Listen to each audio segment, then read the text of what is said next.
పవన్ కళ్యాణ్ ఎంత senseless మనిషో insensitive మనిషో అర్థం కావాలంటే ఒకసారి ఈ వీడియో చూడండి ఫ్రెండ్స్, మీకు అర్థమవుతుంది.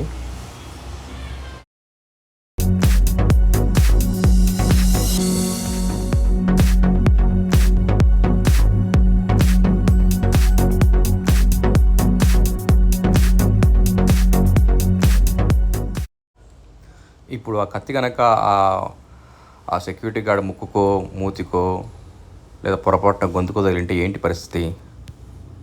ఆయన భార్య పిల్లల పరిస్థితి ఏంటి?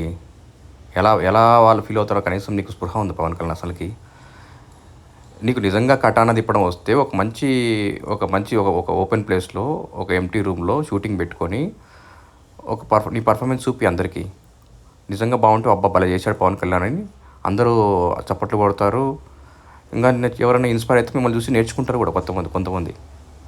మీకు అది చేత కాదు, మీకు కేవలం షో ఆఫ్ చేయడము.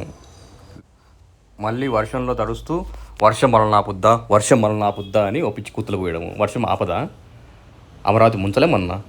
విజయవాడ మునిగిపోలేదా మొన్న? అమరావతి మునిగిపోలేదా? హైదరాబాద్ మునిగిపోవట్లేదా? ముంబై మునిగిపోవట్లేదా? నోయిడా మునిగిపోలేదా? కలకత్తా మునిగిపోవట్లేదా? మనకు సామాజిక స్పృహ ఎలాగో లేదు, రాజకీయ స్పృహ ఎలాగో లేదు. కనీసం ఎక్కడన్నా నడిచేటప్పుడు పక్కన ఎవరున్నారా, ఏంది మన చేతులు ఏమున్నాయా చూసుకొని నడు పవన్ కళ్యాణ్. రేపు మీ ఇంట్లో ఏదో సినిమా చూస్తూ పూనకం వచ్చి ఏదో యాక్షన్ మూవీ చూస్తూ పూనకం వచ్చి గన్ను కావాలని చెప్పి పక్కన ఉన్న నీ సెక్యూరిటీ దగ్గర గన్ను లాక్కొని నువ్వు కాల్సి ఏం పరిస్థితి? ఇలా పిచ్చి పట్టుని ప్రవర్తిస్తే నిన్ను ఎవరు ముఖ్యమంత్రి అనుకోడు, నిన్ను పిచ్చోడే అని అంటారు.